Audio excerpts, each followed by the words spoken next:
It always began the same way for her, a quiet night, a glowing screen, and a recommendation that seemed just a little too strange to ignore. Emily had grown up watching scary content online, from paranormal clips to the infamous top 5 scary videos you should never watch at night. Compilations. She was the kind of girl who thrived on horror dark stories, unexplained mysteries, and late-night frights, but this night felt different. Maybe it was the way the air felt heavy in her room, or the strange flicker of her lamp, but something warned her to shut the laptop and go to sleep. Of course, she didn't listen. Her headphones slipped over her ears as she pressed play. The narrator's voice was low and hypnotic, almost like it was whispering just to her. The title appeared in stark white letters. Top 5 scary videos you should never watch at night. Emily smirked. Perfect. Exactly what she wanted. The video promised footage from around the world, things caught on tape that no one could explain. At first, it seemed harmless, just another collection of creepy clips, but there was a heaviness in her stomach she couldn't shake, a creeping sense that she wasn't alone in her room anymore. The first story was simple enough, almost urban legend material. A woman captured on camera standing outside a 6th-floor window, her pale face pressed against the glass. Emily laughed nervously and shook her head. Obviously fake. Who climbs 6 floors just to scare someone? Still, she caught herself glancing at her own window, the curtains drawn tight. For the briefest second, she thought she saw the shadow of a hand press against the fabric from the outside, but when she blinked, it was gone. She told herself she was tired, maybe even imagining things, but she couldn't turn away from the video. The second clip rolled in, grainy footage from a hiker's camera. The man's voice trembled as he whispered that someone was following him through the woods. The camera swung wildly, catching only glimpses of towering trees, and something moving between them, something tall, unnaturally tall. Emily leaned closer, heart racing, waiting for the inevitable jump scare. Instead, the camera dropped into the dirt, recording only muffled breathing and then silence. The hiker was never seen again, the narrator explained. Emily shivered. This one felt too real. Her apartment was silent, painfully so, and she became aware of every little sound, the hum of the fridge, the faint creak of the building, and something else. Was that breathing? She slid her headphones off, holding her breath, but the sound stopped instantly.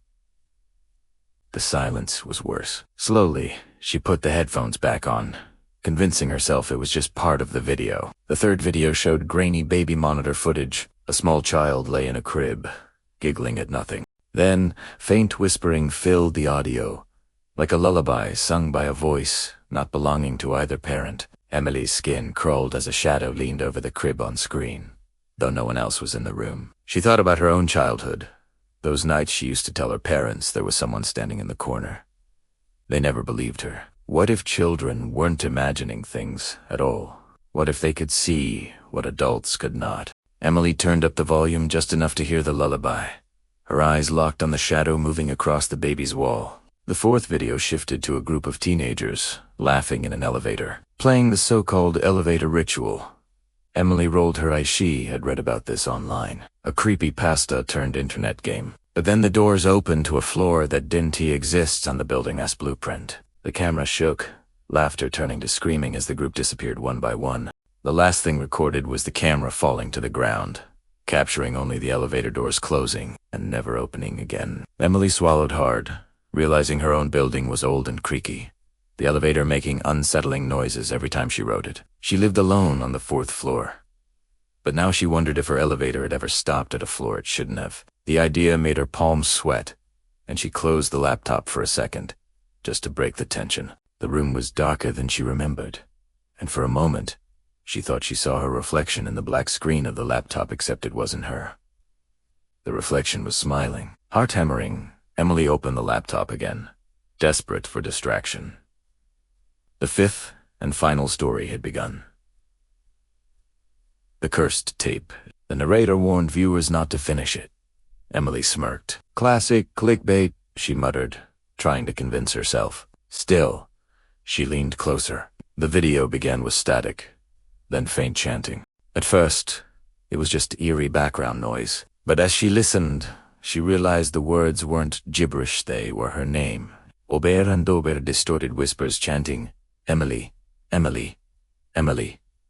Her stomach dropped. The video glitched, the screen flashing an image of muddy footprints leading to a bed.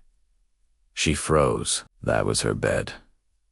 That was her bedroom. The camera angle was wrong, though it wasn't her laptop camera. It was staggered like someone was standing in the corner, filming her as she sat there watching. Emily spun around, but the room was empty. Still, her skin prickled with the certainty that she was not alone. The chanting grew louder through the headphones, overlapping voices whispering her name from every direction. Then came the breathing again, low and raspy, directly behind her. She whipped around, ripping the headphones off, but the room was silent. The video continued to play, though, showing her exact movements, her sitting on the bed, her turning to look, her ripping the headphones off like the cursed tape was recording her in real time. Her laptop screen flickered, and for one terrifying second, the reflection staring back wasn't her own. Pale skin, hollow eyes, a twisted grin, the woman from the 6th floor window. Emily slammed the laptop shut, gasping. Her heart raced so fast it hurt, but the chanting hadn't stopped. It was in the room with her now, coming from the dark corner by the closet. She wanted to run, wanted to scream, but her body felt frozen, heavy as stone. Slowly, her closet door creaked open, the sound long and drawn out. The shadows inside seemed darker than the rest of the room. Her phone buzzed on the nightstand. A notification. Hands trembling. She grabbed it. A YouTube alert glowed on the screen. Recommended for you top 5 scary videos you should never watch at night, part 2. Emily's breath caught in her throat. She hadn't searched for it. She hadn't subscribed to the channel. And yet, there it was, waiting. The closet door was now half open. Something shifted inside. Something breathing just a little too loudly. Emily clutched her phone tight, backing away toward the door of her apartment. But her body still felt sluggish, like something invisible was pulling at her limbs. She forced herself to whisper, "This isn't real. This isn't real." But then the laughter came. Soft, distorted, echoing from both the laptop and the closet. The woman's face pressed slowly through the darkness, pale and smiling. The video had warned her not to watch at night. And now, it was too late. If you're brave enough, if you're foolish enough, the story doesn't end here. Emily's nightmare has only just begun. And if you dare, click here for the next Nightmare Top 5 Scary Videos You Should Never Watch at Night, Part 2. But be warned, each part takes you deeper, and once you start watching, there's no way to stop.